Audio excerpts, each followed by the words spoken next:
Karena rezeki mereka yang kendor pula, beribu-ribu anak gadis melamarkan diri untuk menjadi perempuan jalan. Atau mimpi buruk. Tunggu aku. Kau bisa datang setiap hari ke sini. Aku akan membuatkanmu sari bunga yang paling manis. Namun, aku memintamu satu hal. Apa yang berserakan di tanah itu? Itu lalu enak saja. Dengan kelamin berayun-ayun, dia berjalan berkeliling sambil meminta upah yang dijanjikan.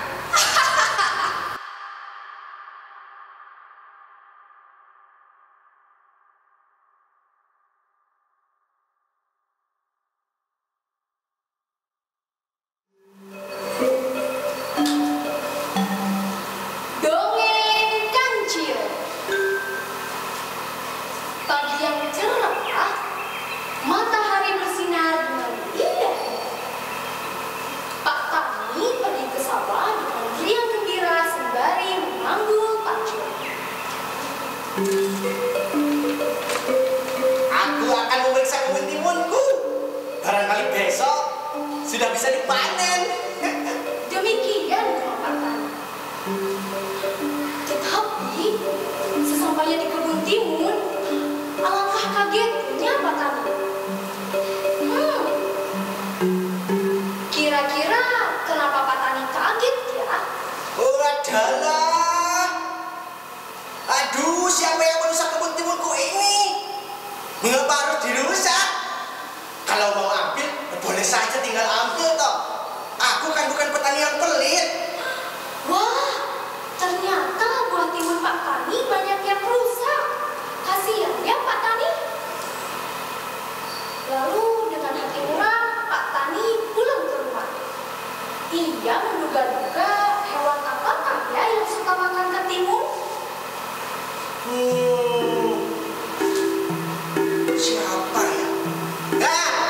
Pasti si kancil ini. Pak Tani mencari akal. Lalu ia membuat orang-orangan yang diberi perangkat sangat kuat. Menjelang sore, orang-orangan itu sudah selesai dan dibawa ke tengah kebun timun untuk dimasak. Aku tahu si kancil kawan yang terdik. Ia pasti akan mengejek orang-orangan ini. Tapi rasakan nanti ya kancil. Pikir Pak Tani. Benar saja. Malam harinya, kancil mendatangi kebun itu.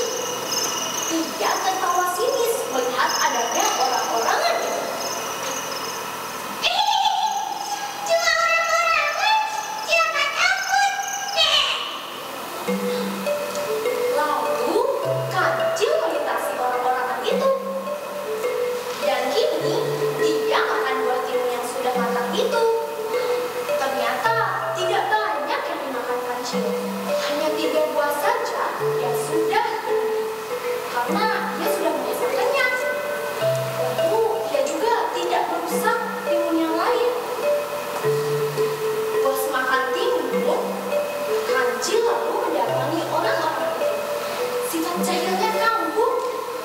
Pukul orang-orang itu di kaki depan. Aduh, kok melekat?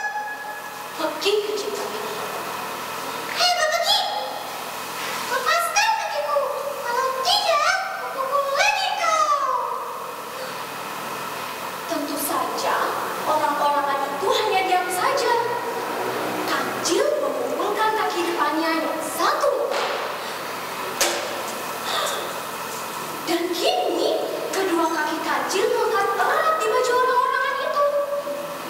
Melekat yang dipasang pada orang-orangan itu sangat kuat. Kancil tak mungkin bisa melepaskan diri. Semalaman dia menangis.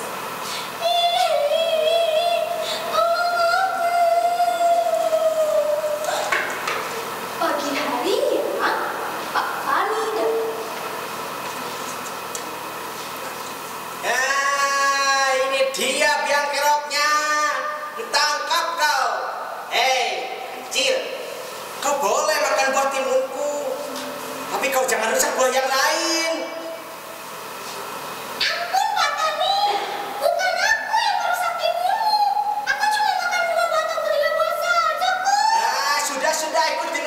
Kancil.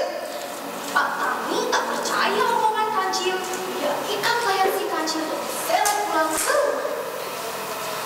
Di rumah Pak Tani, Kancil diletakkan di dalam kurungan.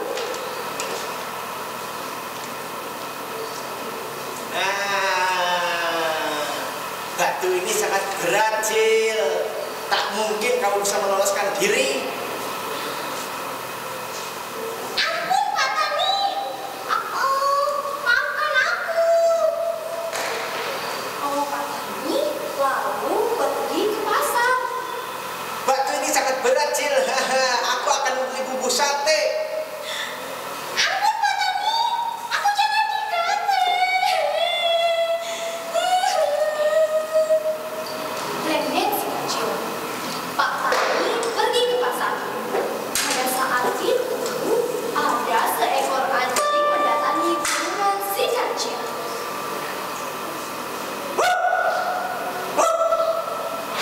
Cil, kenapa kau dikurung begitu? Oh, apa kau tidak tahu, Cing? Ya sudah, beritahukan aku. Katakan pada kecil. Begini, Cing. Aku ini mau diambil menantu oleh Pak Tani. Makanya sekarang Pak Tani pergi ke pasar untuk membelikan baju dan makanan yang lezat-lezat untukku. Wah, kamu gak pantas, Cil. Lebih baik aku saja yang menggantikanmu jadi menantu Pak Tani. Enak saja. Sudah sana pergi, Cing. Cil, kalau kau tak mau kugantikan, sekarang juga batu di atas kulungan akan kudorong dan lehermu akan kugigit sampai putus. Wah, jangan begitu dong. Jadi mau apa tidak, Cil? Baik. Terpaksa aku turuti kemauanmu. Anjing mendorong batu hingga jatuh ke kurungan terbuka. Kancil lalu keluar, sedangkan anjing tetap berdiri di samping kurungan. Selamat jadi menantu Pak Tani, kan anjing? Kata Kancil sambil berlari kencang. Sesaat kemudian, Pak Tani datang. Ia kaget bukan kepala melihat Kancil yang berada di kurungan berubah menjadi anjing. Hormat kepada calon mertua. Kancil memberikan haknya sebagai calon menantu Pak Tani kepada saya, si anjing yang gagah perkasa. Adalah. Terus si Kancil mana, Jing? Sudah pergi ke hutan, Pak Tani. Loh. Kamu mau jadi menantuku? Benar, Pak Tani. Ya wes, sekarang keluarlah dari kurungan. Lalu duduklah yang manis ya, dan pejamkan matamu. Aku akan memanggil putriku di dalam rumah. Anjing menunggu dengan hati berdebar. Pak Tani muncul kembali, tapi bukan dengan putrinya, melainkan dengan tentuman. Rasakan ini hadiah untukmu, anjing jelek. Ampun, Pak Tani. Anjing menjerit dan melarikan diri sambil membawa dendam karena merasa ditipu oleh si Kancil. Awas ya kau, Cil. Jika ketemu, aku langsung gigit kau. Kancil sudah sedari tadi berlari kencang. Namun karena jalannya lambat, maka dalam beberapa saat saja anjing sudah bisa menyusul di belakangnya. Gawat! Anjing sudah berasa di belakangku nih. Aku harus bersekusi dan bersembunyi nih. Hei, Kancil, kurang ajar. Tunggu aku. Kugigit kakimu. Loh, kemana? Kau sendiri kan yang tidak diambil menantu Pak Tani. Dasar penipu. Kau bilang mau dijadikan menantu, padahal kamu akan disembelih untuk dijadikan sate. Kancil memang bertubuh kecil, tapi otaknya cerdas. Kalau adu lari dengan anjing, pasti dia kalah. Maka Kancil bersembunyi di balik kerumunan belukar agar anjing tidak mengetahuinya dan terus mengejar. Dasar anjing bodoh! Kata Kancil sambil tertawa. Dengan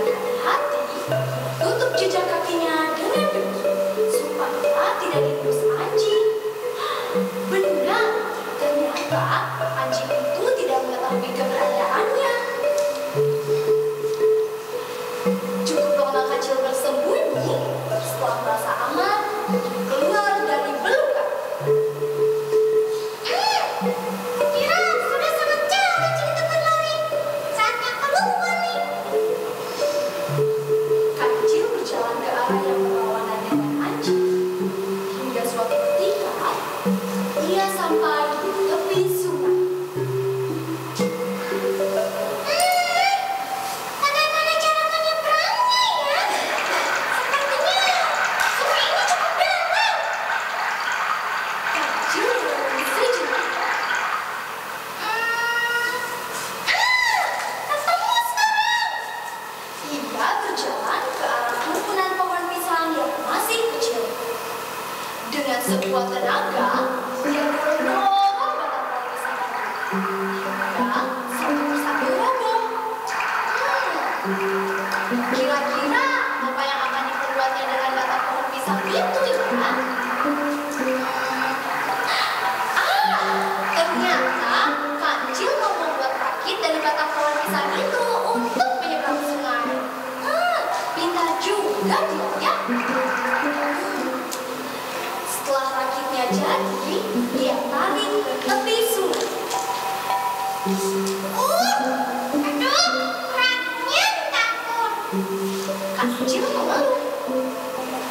Tanpa disadari Kancil, seekor buaya besar mengintanya dari belakang. Dan hop! Dalam sekejap, kaki Kancil sudah diterkam sang buaya. Aduh, bapaknya, tunggu sebentar. Tunggu apa lagi, Cil? Perutku sudah lapar nih. Jangan khawatir. Bapaknya, aku tak mungkin bisa melawanmu. Tapi aku sudah lapar juga. Jadi biarkan aku mencari makan dulu ya. Jadi, mau kamu apa, Cil? Temanmu banyak kan? Iya, tentu. Banyak sekali. Kau mau tahu teman-temanku? Boleh? Oh, teman-teman. Hai, teman-teman. Kembalilah. Di sungai kita, sungai berbuaya. Semua hewan takut sama kita. Apalagi cewek-cewek yang di sana, suka bikin melayang. Iya. Ya ampun, banyak sekali ya temanmu. Tentu saja, Cil. Banyak kan? Begini Pak Kaya, salah satu dari kalian harus mengantarku ke seberang sana untuk mencari makanan. Tubuhku jadi gendut dan cukup untuk kalian santap bersama. Kau jangan cepat-cepat menipu kami. Mana mungkin berani menipuku Pak Kaya? Oh, baik. Sekarang ku antar kau ke seberang sungai ya. Di sana banyak buah-buahan. Maka Kancil naik ke punggung buaya untuk menyusun. Wah, asyik. Kata Kancil dengan riang gembira. Nikmatilah kegembiraanmu.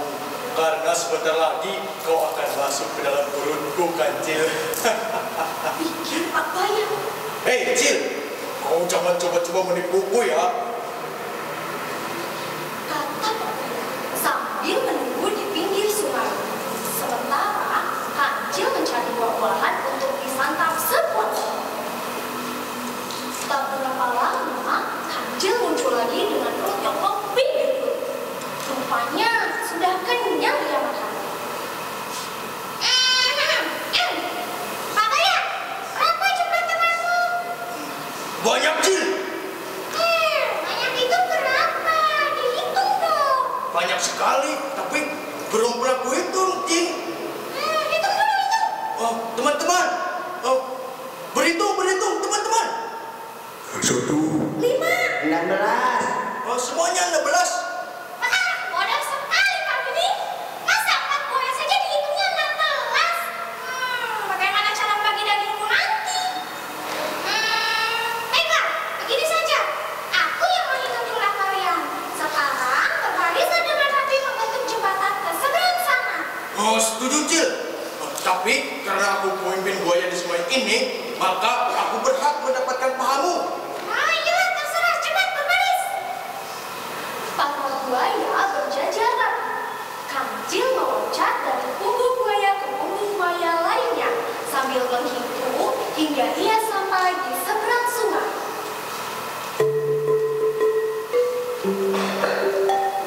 Kancil melompat lewati buaya. 1, 2, 3. Kancil menghitung semua. Kancil melompat lewati buaya. 1, 2, 3. Kancil menghitung semua. Begitu sampai di seberang sungai, Kancil melambaikan tangannya. Terima kasih, Bapak dan selamat tinggal. Loh, Cil, kau mau kemana? Aku belum mau makanmu. Apa? Mau memakan dagingku? Sorry aja ya. Dasar Kancil penipu, kau tak bisa dipercaya. Enggak apa-apa aku menipu. Kan hanya untuk menyelamatkan diri. Kancil, kembalilah. Tapi Kancil terus berlari kencang tanpa menghiraukan para buaya yang hendak memangsanya. Terima kasih. Sederet angka mencuat dari kertas putih, menusuk mata Lana. Ada sebersih takjub, juga ngeri. Seberantak angka yang susah dihafal, mampu membongkar kenangan usang dan memberinya makna baru. Aku yang baru, dia yang usang. Ruang tunggu selalu memancing dilema dalam hatinya. Tapi tidak pernah seperti ini. Lana betul-betul tergerak untuk menelpon. Mungkin karena Lana sudah tak yakin kapan dia akan kembali. Akankah dirinya kembali? Lana memencet 4 angka pertama dari 10 digit yang tertera. Dadanya berdegup kencang sampai sakit rasanya. Bibirnya bergetar resah mengantisipasi. Begitu terdengar nada sambung nanti, Lana siap berekspresi layaknya pose untuk berfoto yang kali terakhir. Kata, "Apa kabar?" akan meluncur dengan semangat penghabisan mentari sore sebelum dia padamkan malam. Lalu dia lancarkan sepaket basa-basi dalam urutan yang tepat, seperti yang selalu dilatihkannya dalam hati sebelum lelap tidur, agar percakapan mereka tercatat sejarah sebagai yang paling mengasihkan. Lalu perasaan itu, rasa rindu yang akan dia ungkap hati-hati, dicicil hingga tidak terasa picisan. Rasa sayang dikemas dalam kiasan, seperti membungkus putri dalam gaun pesta, lalu dilepas anggun ke lantai dansa. Cantik, mengundang, tapi membuat segan. Semua itu telah dilatihkannya berhari-hari, bertahun-tahun. 2 angka sebelum digit terakhir. Jarinya tertahan oleh detik yang tahu-tahu beku. Detik yang tahu-tahu membentangkan 23 tahun perkawanan. Dia selalu memuja Lana. Begitu kata semua orang. Tapi mereka tak bisa bersama karena alasan yang tidak perlu dipertanyakan.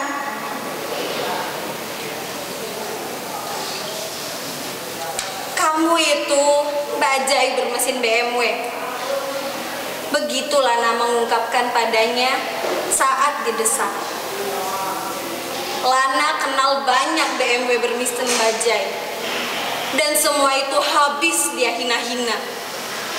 Untuk benar-benar bersanding sebagai pacar Lana, seseorang harus menjadi mobil mewah Eropa luar dalam. Lana yang unik dan glamor.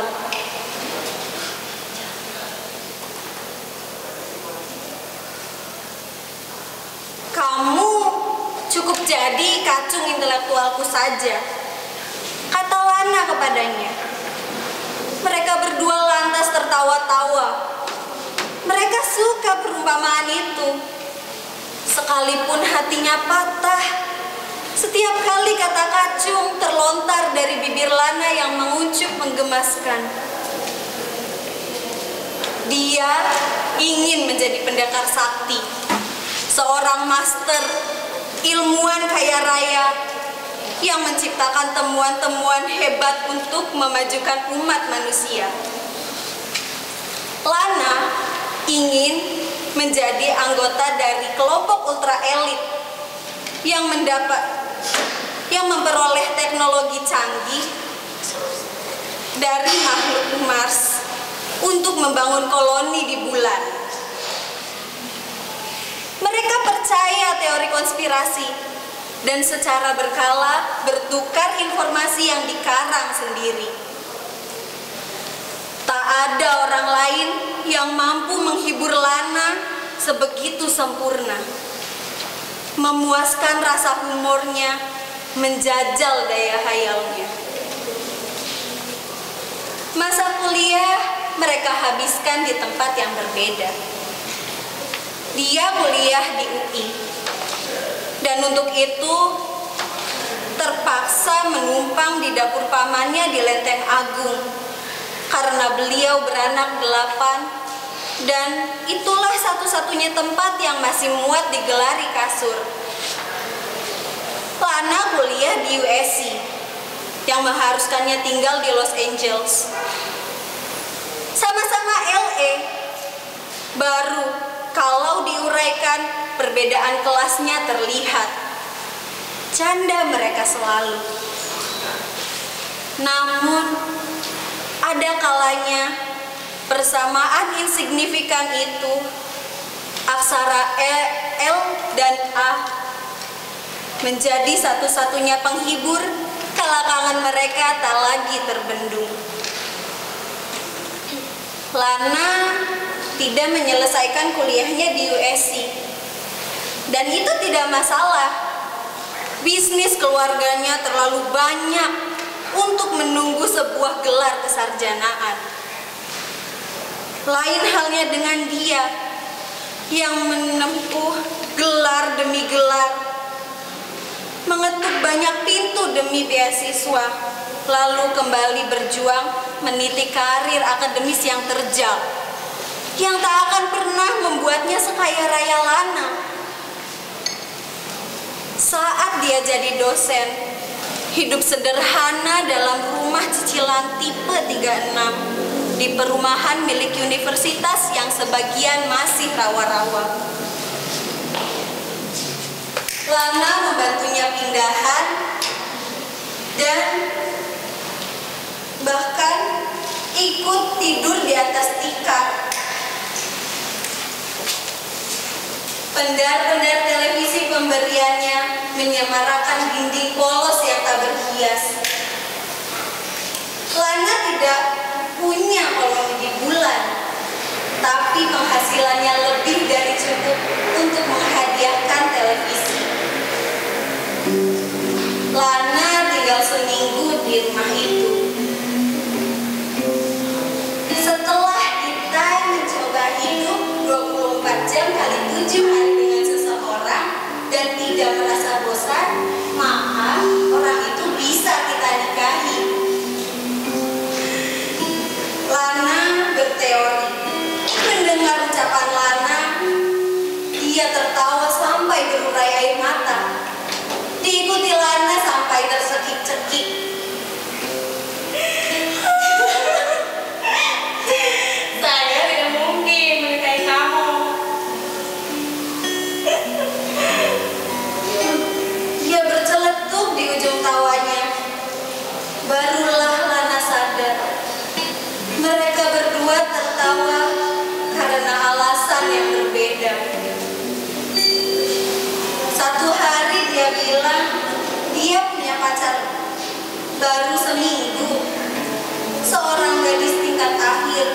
yang lugu, kaku, dan tidak seru. Tidak suka kopingho dan tidak peduli ada tidaknya teori konspirasi global selama nasi tersaji di meja makan keluarganya setiap hari. Selama azan masih berkumandang 5 kali sehari. Kenapa kamu bisa suka? Karena dia mau sama saya. Dia menjawab, karena spontan tertawa, keras dan lama. Dia tersenyum dan menunggu tawa Lana usai.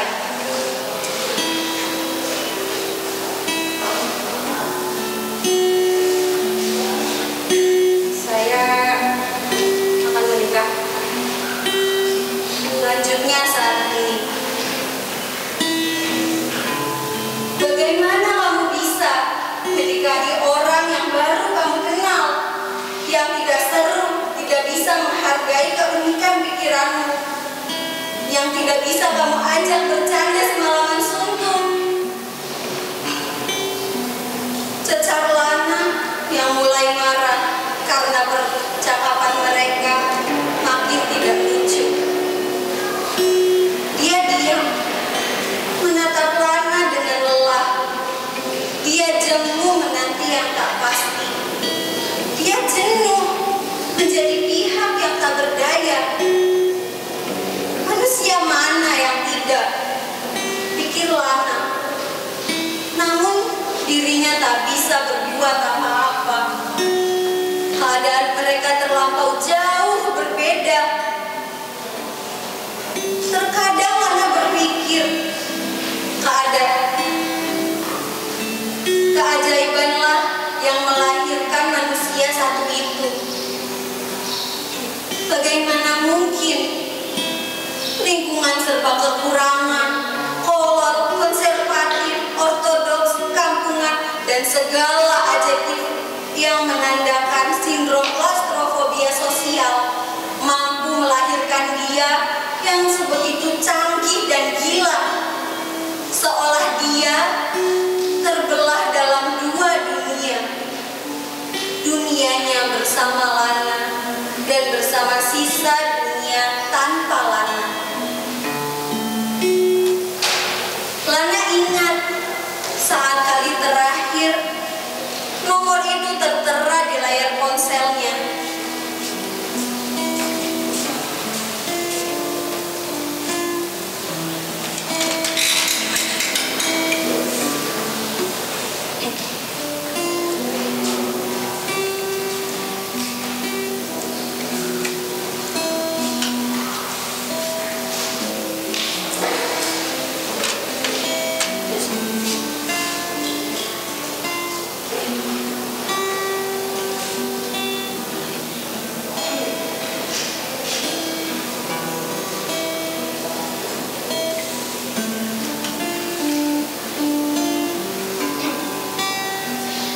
Selama ini kamu cuma mengenalku dalam versi yang kamu mau. Aku begitu karena kamu.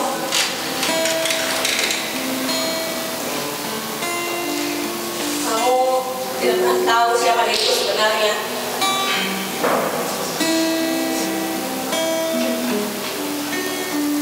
Lana menggeleng. Tidak mungkin. Barangkali dia salah sambung. Perjanjian macam apa ini? Benarkah ini roh yang sama? Teman sebangkunya sejak SMA yang selalu berkata mereka adalah sejiwa terbelah 2, soulmate. Lana menutup telepon. Breach of contract. Anaknya yang paling besar sudah mau SD. Mereka masih tinggal di rumah yang sama. Lana tahu itu dari seorang alumni. Dan kamu belum menikah. Temannya itu bertanya hati-hati. Lana menggeleng, ringan, dengan ekspresi yang bikin iri. Ada kemerdekaan di sana, keberanian untuk menjadi beda. Bergaul dengan Lana seperti hanyut dalam air sejuk. Tapi kesejukan itu lama-lama menjadi dingin yang mengintimidasi. Jawa Baru, karya Idrus. Orang-orang tidak pandai lagi menangis. Mereka hanya mengeluh. Setiap orang mengeluh karena kesusahan hidup. Beras sudah Rp3 1 liter. Gado-gado setelan sebungkus kecil. Di mana-mana orang berbicara tentang kesusahan hidup. Dan setiap orang menyalahkan Nippon. Jawa terkenal dengan beras. Mengapa kita kekurangan? Belum pernah terjadi seperti ini. Orang Nippon itu sama saja dengan orang Belanda, menghapuskan harta benda kita. Ya, lebih dari orang Belanda. Mereka memeras kita dengan muka manis. Perkataan yang demikian tidak didengarkan orang lagi. Sudah biasa pula di jalan-jalan raya, di muka-muka rumah-rumah makan, ya di mana-mana kelihatan orang yang setengah telanjang dan setengah mati. Mereka mengemis, meminta sisa makanan orang. Akan tetapi mereka tidak saja makanan orang, juga makanan anjing sudah sedap oleh mereka.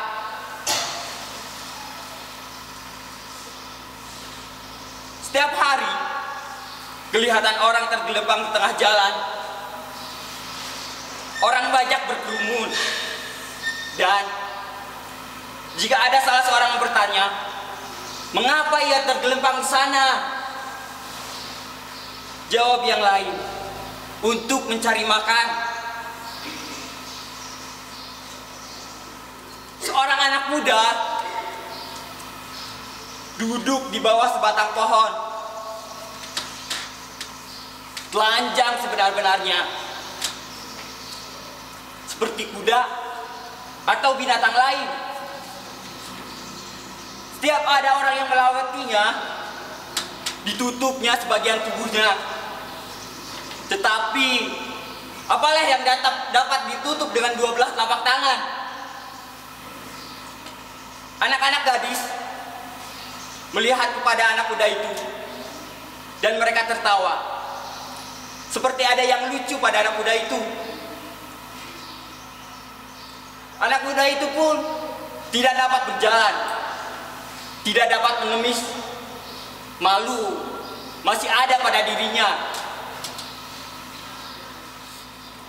Ia duduk saja di bawah batang pohon itu sehari-hari. Jika hari sudah malam betul, baru ia berani keluar. Matanya selalu memandang ke kali dekat tempatnya itu.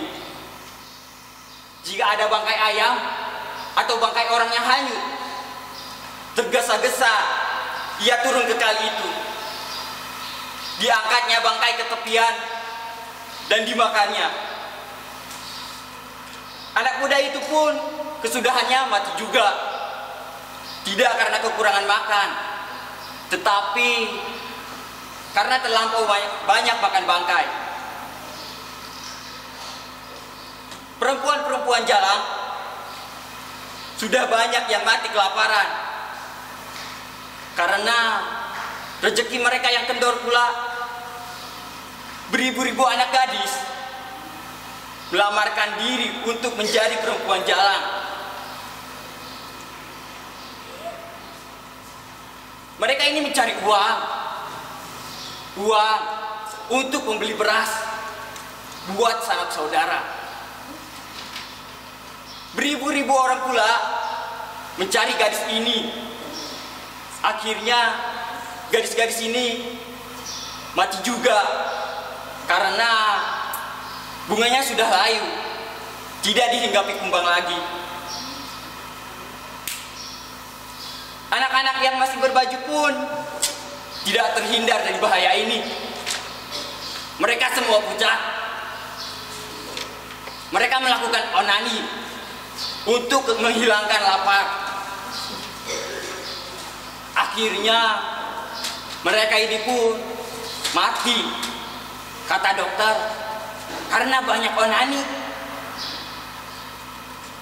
Surat-surat kabar penuh dengan kabar perang. Tetapi surat-surat kabar itu kosong dengan prakabar seperti di atas. Seperti kejadian itu tidak terjadi di kota Jakarta dan tempat lain. Jurnalis-jurnalis setiap hari disuruh kemana-mana untuk melihat keadaan sekeliling kota. Tetapi yang ditulisnya hanya tentang kemakmuran bersama. Beras susah. Setiap orang hanya mendapatkan 1/5 liter sehari. Tetapi orang-orang Nippon mendapatkan 5 liter sehari. Kelebihan berasnya diberikan kepada babu dan jongosnya. Babu-babu ini betul-betul makmur. Tetapi kemakmuran ini harus dibayar dengan anak gadisnya.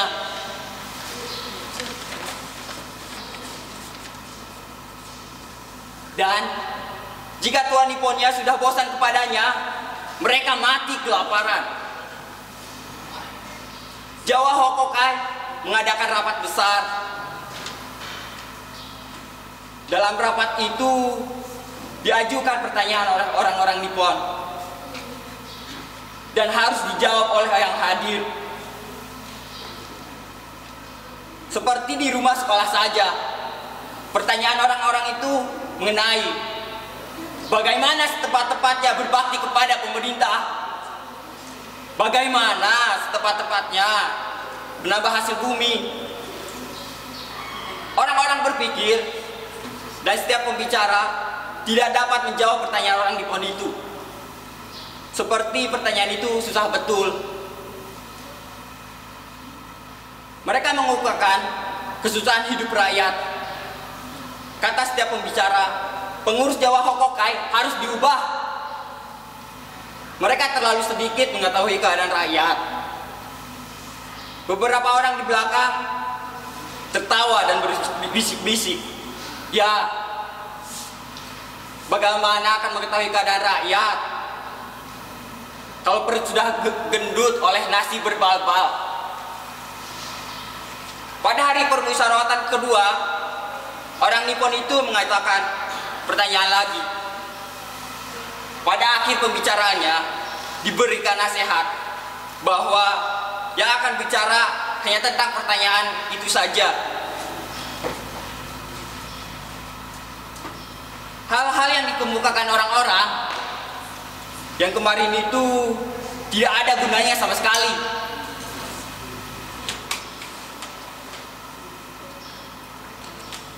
Di Malang juga susah. Rumah gadai membayar Rp4 untuk sebuah karung beras. Pemerintah perlu karung untuk membawa ke negeri Nippon. Rakyat perlu karung untuk penutup aurat. Di Jakarta juga susah kopi. Tetapi orang di Batam hampir tenggelam dengan kopi. Orang-orang di Batam pun mati kelaparan karena mereka tidak dapat hidup dengan kopi saja. Di Bandung, jalan-jalan raya penuh dengan perempuan-perempuan Belanda Indo. Jalan-jalan raya,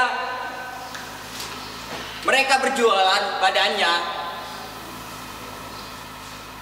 Kehidupan susah, di mana-mana orang-orang mengeluh, tapi tidak ada orang pun yang berani membuka mulut.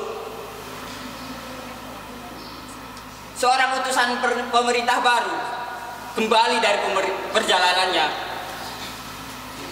dari seluruh Pulau Jawa dan telah mengirimkan laporannya kepada pemerintah. Malamnya diumumkan di radio bahwa sesungguhnya pun rakyat hidup susah. Mereka tidak mengeluh, menanggung segala-galanya dengan sabar. Tanda bakti yang keluar dari hati suci. Pada penghabisannya dikatakan pula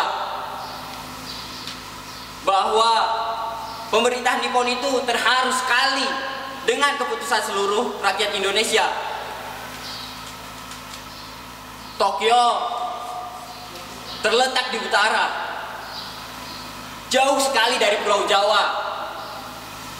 Tetapi Tokyo memerlukan beras. Mereka dekat sekali dengan Pulau Jawa. Seorang telegrafis bekerja sebentar dan 2 hari sesudah itu beras sudah di Tokyo, dibawa oleh kapal-kapal terbang. Kapal-kapal terbang digunakan untuk berjibaku dan membawa beras. Setiap pagi kelihatan di Norwich anak-anak miskin berbaris di rumahnya dari gereja. Muka mereka itu semua pucat, badannya kurus, kurang makan. Orang-orang mencatut untuk menambahkan gaji di kantor. Mereka sudah dilarang pemerintah. Akan tetapi orang-orang Nippon itu mencatut juga, mencatut yang lain. Pemerintah memaksa orang kampung memberikan segala-gala besi di rumahnya kepada pemerintah. Akan tetapi besi-besi ini jatuh ke tangan orang Nippon, preman, dan dicatutnya dengan harga mahal pada pemerintah. Mereka mencatut dengan berpokok. Kehidupan susah terjadi di Jakarta, Surabaya, Pleret, dan di seluruh Pulau Jawa. Semua orang mengadahkan langit, meminta rezeki kepada Tuhan yang Maha Kuasa. Seperti Tuhan lupa memberi mereka rezeki. Setiap tahun padi menguning, juga beras digiling juga. Tuhankah yang salah? Terima kasih. Sekarang pukul 1.30 pagi di tempatmu. Kulit wajahmu pasti sedang terlipat di antara kerutan sarung bantal. Rambutmu yang tebal menumpuk di sisi kanan karena kau tidur telungkup dengan muka menghadap ke sisi kiri. Tanganmu selalu tampak menggapai-gapai. Apakah itu yang selalu kau cari di bawah bantal? Aku selalu ingin mencuri waktu, menyita perhatianmu semata-mata supaya bisa masuk ke dalam lipatan spray tempat tubuhmu sekarang terbaring. Sudah hampir 3 tahun aku begini. 2 28 bulan kalikan 30, kalikan 24, kalikan 60, kalikan lagi 60, kalikan lagi 60, niscaya akan kau dapatkan angka itu. 4.354.560.000. Itulah banyaknya milisekund sejak pertama aku jatuh cinta kepadamu. Angka itu bisa lebih fantastis kalau ditarik sampai skala nano. Silahkan cek, dan aku berani jamin engkau masih ada di sini. Di tiap inti detik, dan di dalamnya lagi, dan lagi, dan lagi. Penunjuk waktuku tak perlu mahal-mahal. Memandangmu memberikanku sensasi keabadian, sekaligus mortalitas. Rolex tak mampu berikan itu. Mengertilah, tulisan ini bukan bertujuan untuk merayu. Kejujuran sudah seperti riasan wajah yang menor. Tak terbayang menambahnya lagi dengan rayuan. Angka miliaran tadi adalah fakta matematis, empiris. Siapa bilang cinta tak bisa logis? Cinta mampu merambah dimensi angka dan rasa sekaligus.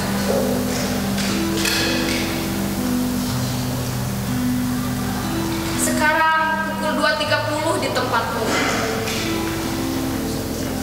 Tak terasa sudah 1 jam aku di sini, menyumbangkan lagi 216.000 milisekund ke dalam rekening waktuku. Terima kasih. Aku semakin kaya saja. Andaikan bisa kutambahkan 1 rupiah atau lebih baik lagi dolar di belakangnya. Tapi engkau tak ternilai. Engkau adalah pangkal, ujung, dan segalanya yang di tengah-tengah. Sensasi ilahi, tidak dolar, tak juga yen, mampu menyajikannya.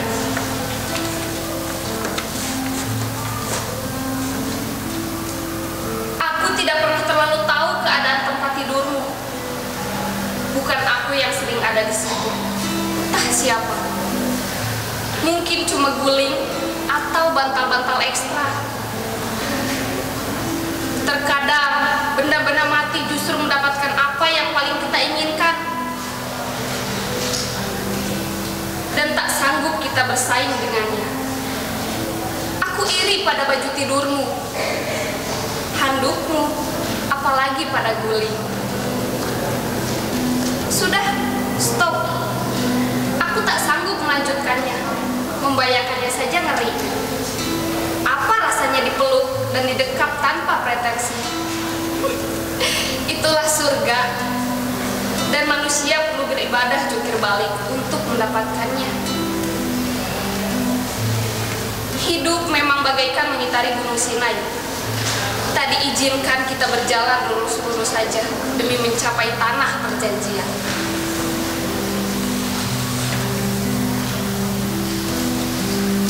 Kini, izinkan aku tidur, menyusulmu ke alam abstrak, di mana segalanya bisa bertemu.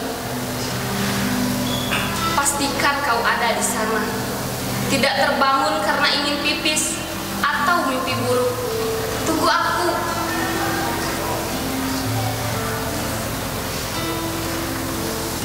Begitu banyak yang ingin kita bicarakan. Mari kita piknik, mandi susu, potong tumpeng, main pasir, adu jangkrik, balap karung, melipat kertas, naik getek, tarik tambang. Tak ada yang bisa kita lakukan, bukan? Tapi kalau boleh memilih satu, aku ingin mimpi tidur di sebelahmu. ada tanganku di bawah bantal, tempat jarimu menggapai-gapai. Tidurku meringkuk ke sebelah kanan, sehingga wajah kita berhadapan. Dan ketika matamu terbuka, ada aku di sana. Rambutku yang berdiri liar, dan wajahmu yang tercetak kerut spray. Tiada yang lebih indah dari cinta dua orang di pagi hari. Dengan muka mengkilap, bau keringat, gigi bermentega, dan mulut asam. Mereka masih berani tersenyum, saling menyapa selamat pagi. Asal Mula Madu, diunggah oleh Marshall Ariel. Pada suatu siang yang terik, sang matahari tak henti-henti memancarkan sinarnya. Sekuntum bunga terlihat sangat kelelahan. Ia pun sangat layu. Bunga hanya bisa menunggu sampai sore. Saat matahari tergelincir dan sinarnya tak lagi terik dan menyilaukan. Saat itu, suasana akan sejuk hingga malam tiba dan matahari kembali di pagi hari. Saat itulah yang paling ditunggu-tunggu oleh bunga, suasana yang sangat sejuk dan teduh. Bunga terlihat sedikit lelah karena beberapa ekor ulat bergelantung di dahan kecilnya dan bersembunyi di balik daun-daunnya, membuat rantingnya menjuntai, menahan berat ulat yang bertubuh genit itu. Ulat itu menggerogoti sebagian daun yang berwarna hijau. Bunga merasa sedih. Ia tumbuh dengan menyerap air dan nutrisi menggunakan akarnya dari dalam tanah. Ulat itu datang dengan kaki-kakinya yang melekat dan memakan satu persatu daun milik bunga. Dari kejauhan, ada seekor lebah hinggap di pohon yang jauh lebih besar dari bunga. Ia memperhatikan bunga yang sejak tadi kepanasan dan kelelahan, serta wajah kesalnya pada ulat yang menikmati daun-daunnya. Lebah pun tersentuh untuk mendekatinya.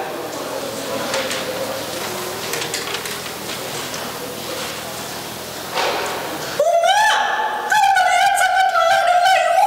Mau aku bawakan sedikit air untuk menyiramimu? Tidak perlu, lebah. Aku sudah terbiasa seperti ini. Aku akan kembali segar saat matahari berada di ufuk barat. Bunga, aku melihatmu sebagai sosok yang sangat hebat. Kau berdiri tegak, walau tangkaimu tak begitu besar. Daun-daun segarmu dibiarkan dimakan ulat. Padahal kau dengan susah payah mencari makanan dari dalam tanah. Mahkotamu yang indah membuat manusia menyukaimu. Dan dengan mudahnya mereka memetiknya dari tangkaimu. Kata lebah dengan penuh rasa bangga pada bunga. Hidupnya yang tak begitu lama ini ingin aku manfaatkan sebaik-baiknya untuk dapat berguna bagi makhluk lain. Aku sudah sangat bersyukur karena di dalam tanah tempatku berpijak tersimpan begitu banyak makanan yang enak yang membuatku begitu cepat tumbuh besar.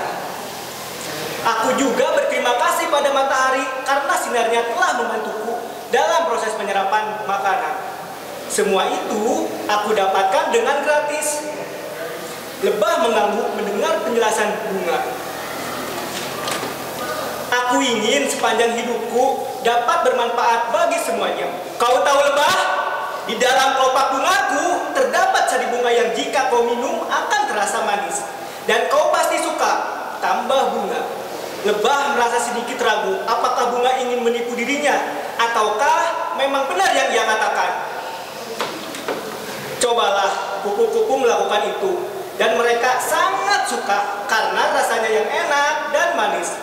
Lebah pun menuruti yang dikatakan bunga.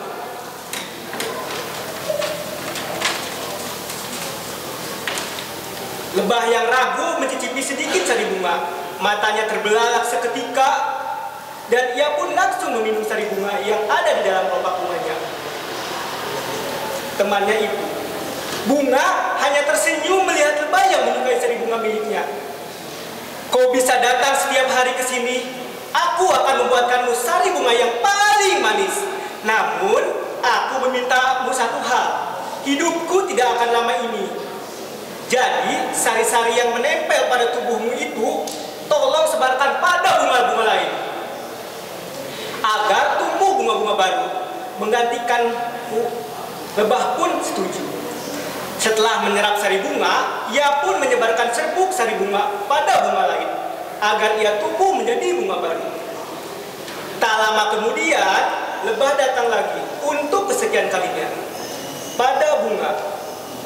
Namun, ternyata sang bunga telah mengering dan mati. Lebah sedih atas kepergiannya sahabatnya itu. Namun, ia melihat begitu banyak bunga lain yang tumbuh di sekitarnya. Mereka tampak begitu subur. Lebah pun ingin dirinya bermanfaat bagi makhluk lain. Sari bunga yang ia minum dari kopak bunga dibuatnya jadi sebuah madu. Madu yang sangat bermanfaat bagi manusia. Banyak manusia yang mencari madu yang dihasilkan oleh lebah untuk dijadikan obat, vitamin, ataupun yang lainnya. 3 orang sok pintar. Dahulu, di sebuah desa yang kecil, ada 4 orang bersahabat. Mereka adalah Ramu, Samu, Kalu, dan Lalu. Mereka semua adalah orang terpelajar. Kecuali Lalu. Ia memang tidak sepandai kawan-kawannya. Karena tak punya waktu dan kesempatan belajar seperti ketiga kawannya. Pada suatu hari, keempat sahabat itu duduk bersama. Ramu berkata, "Kawan, marilah kita mengembara." "Yuk," kata Samu. "Kita telah menghabiskan waktu beberapa tahun menimba ilmu. Saatnya kita mencari pengalaman dan keberuntungan kita di daerah lain." Kamu berkata, "Kita bertiga adalah orang terpelajar. Tapi bagaimana dengan Lalu? Apakah kita tinggalkan saja dia di desa?" "Tidak," sahut Lalu. "Kalian harus membawaku serta, sebab selama ini kita bersahabat." Kemudian keempat sekawan itu mengemasi barang-barang bawaannya dan bersiap-siap untuk melakukan perjalanan jauh. Setelah berjalan beberapa lama, mereka memasuki sebuah hutan yang lebat. "Lihat!" teriak Ramu. "Apa yang berserakan di tanah itu?" "Itu tumbukan tulang-tulang," kata Samu. "Ini kesempatan baik bagi kita untuk melihat seberapa jauh keahlian kita," kata Kalu. "Jangan! Jangan!" teriak Lalu. "Mari kita amati dulu. Binatang apa itu?" "Kamu diam sajalah, Lalu," kata Ramu. "Kamu tidak tahu apa-apa. Aku tahu bagaimana menyusun tulang-tulang ini. Aku tahu bagaimana menempelkan kulit, otot, dan organ-organ lainnya bersama-sama," kata Samu. "Dan aku tahu bagaimana menghidupkan binatang ini," kata Kalu bersemangat. "Jangan! Jangan!" teriak Lalu gemetaran karena takut. "Tulang-tulang ini adalah tulang seekor singa. Aku merasa sangat takut."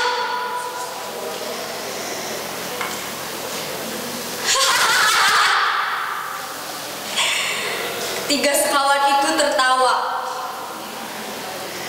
Betapa bodohnya dia. Dia juga sangat penakut. Ramu kemudian mulai mengucapkan beberapa mantra dan dengan ajaib semua tulang dari singa mati itu tersusun kembali.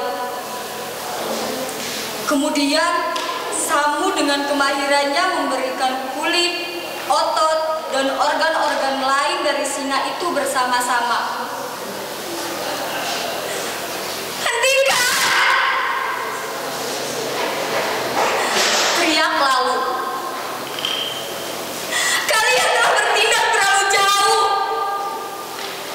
Jangan hidupkan singa mati itu. Ia pasti akan lahap kita semua. Kamu bukan hanya bodoh, tapi juga iri dengan pengetahuan kami. Diam sajalah dan saksikan,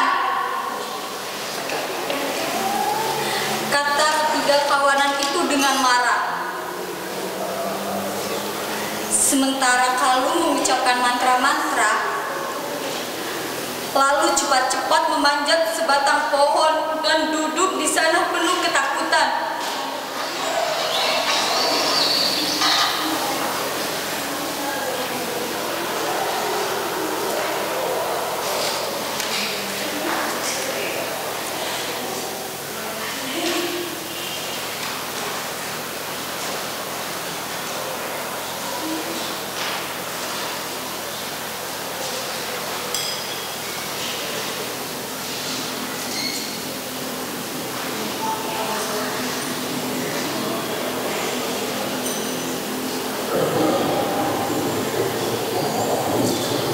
Singa tiba-tiba memecahkan keheningan hutan rimba tersebut. Singa yang buas telah hidup kembali. Tolong! Teriak ketiga kawanan tersebut. Singa kelaparan itu menubruk mereka dan secepatnya memangsanya dan masuk kembali ke dalam hutan. Lalu turun dari pohon dan menyaksikan sisa-sisa tubuh teman-temannya dengan sedih. Kawan-kawanku yang cerdik merasa mereka mengetahui segalanya. Mereka kehilangan nyawa karena mereka kurang pengetahuan umum. Penerbit Bintang Mulia Surabaya. Kang Sarpin minta dikebiri. Sebuah cerpen karya Ahmad Tohari. Kang Sarpin meninggal karena kecelakaan lalu lintas pukul 6 tadi pagi. Ia sedang dalam perjalanan kasar naik sepeda dengan beban sepintal beras melintang pada bagasi. Para saksi mengatakan ketika naik dan hendak mulai mengayuh, Kang Sarpin kehilangan keseimbangan. Sepedanya oleng dan sebuah mobil barang menyambarnya dari belakang. Lelaki usia 50-an itu terpelanting, kemudian jatuh ke badan jalan. Kepala Kang Sarpin luka parah dan ia tewas seketika. Satu lagi penjual beras bersepeda mati, menyusul beberapa teman yang lebih dulu meninggal dengan cara yang sama. Beban sekarung beras pada bagasi dan terkadang sekarung kecil lainnya pada batangan adalah risiko besar bagi setiap penjual beras bersepeda. Tetapi mereka tak jerak. Setiap hari mereka membeli padi dari petani, kemudian mengolahnya di kilang, lalu menjual berasnya ke pasar. Mereka tak peduli, sekian teman telah meninggal menjadi bea jalan raya yang kian sibuk dan kian sering minta tumbal nyawa. Berita tentang kematian itu sampai kepada saya lewat Dalban, ipar Kang Sarpin sendiri. Ketika menyampaikan kabar itu, Dalban tampak biasa saja. Wajahnya tetap jernih, kata-katanya ringan, mulutnya malah cengar-cengir. Entahlah, kematian Kang Sarpin tampaknya tidak menjadi kabar duka. Di rumah Kang Sarpin, saya telah melihat banyak orang berkumpul. Jenazah sudah terbungkus kafan dan terbujur dalam keranda. Tetapi tak terasa suasana duka cita, wajah para pelayat cair-cair saja. Mereka duduk santai dan bercakap sambil merokok seperti dalam kondangan atau kenduri. Ada juga yang bergurau dan tertawa. Asap mengambang di mana-mana, melayang seperti kabut pagi.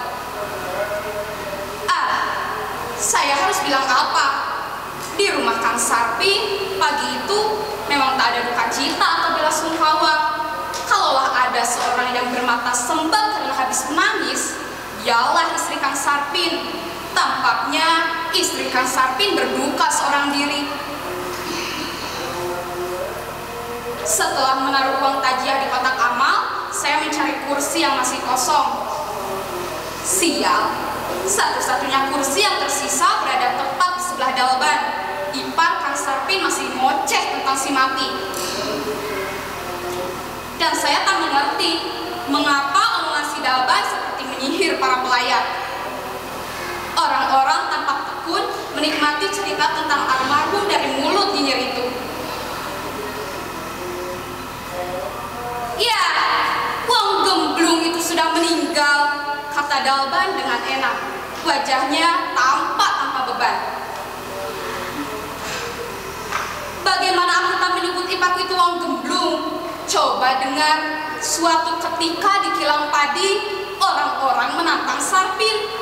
Bila benar jantan, dengan upah 5.000 rupiah, dia harus berani membuka celana di depan orang banyak. Mau tahu tanggapan Sarpin? Tanpa pikir panjang, Sarpin menerima tantangan itu. Ia menelanjangi dirinya bulat-bulat di depan para penantang. Lalu enak saja, dengan kelamin berayun-ayun, dia berjalan berkeliling sambil meminta upah yang dijanjikan.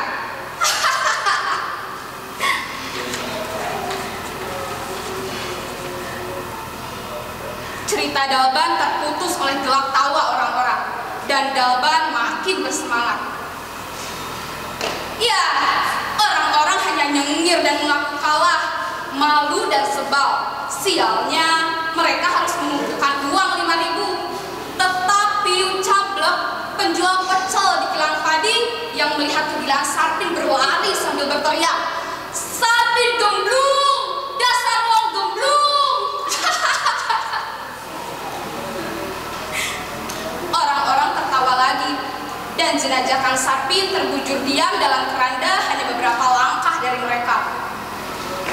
Saya mengurutkan alis. Sebenarnya orang sekampung, lelaki dan perempuan sudah tahu siapa dan bagaimana Kang Sarpin. Dia memang lain. Dia tidak hanya mau menelanjangi diri di depan orang banyak, ada lagi tabiatnya yang sering membuat orang sekampung mengurutkan alis. Karena tak habis pikir, Kang Sarpin sangat doyan main perempuan. Dan tabiat itu tidak ditutup-tutupinya. Dia dengan mudah mengaku sudah meniduri sekian puluh perempuan.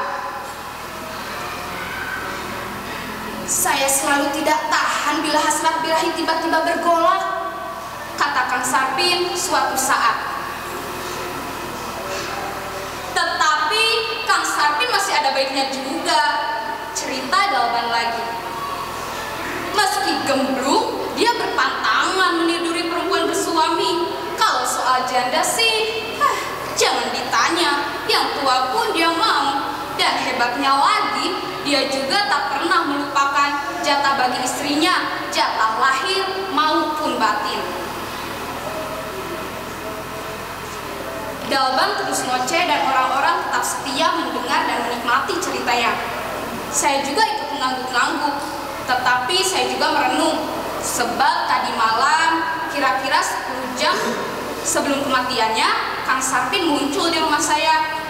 Di bawah lampu yang tak begitu terang, wajahnya kelihatan berat. Ketika saya tanya maksud kedatangannya, Kang Sapi tak segera membuka mulut. Pertanyaan saya malah membuatnya gelisah. Namun, lama-kelamaan mulutnya terbuka juga. Ketika mulai berbicara, ucapannya terdengar kurang jelas. Mas, saya sering bingung. Sebaiknya saya harus bagaimana? Maksud Kang Sapi?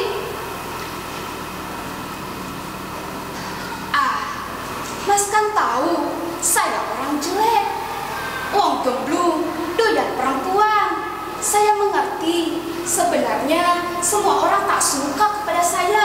Sudah lama, saya merasa orang sekampung akan lebih senang bila saya tidak ada. Saya adalah aib di kampung ini.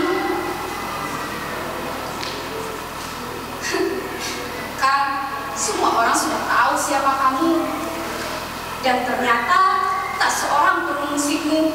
Lalu, mengapa kamu musik? Tetapi, saya merasa menjadi kelilip orang sekampung. Masa iya saya akan terus begini? Saya ingin berhenti menjadi aib di kampung ini. Lagi pula, sebentar lagi saya punya cucu. Saya sudah malu jadi wong gemblung. Saya sudah ingin jadi wong benar, orang baik-baik.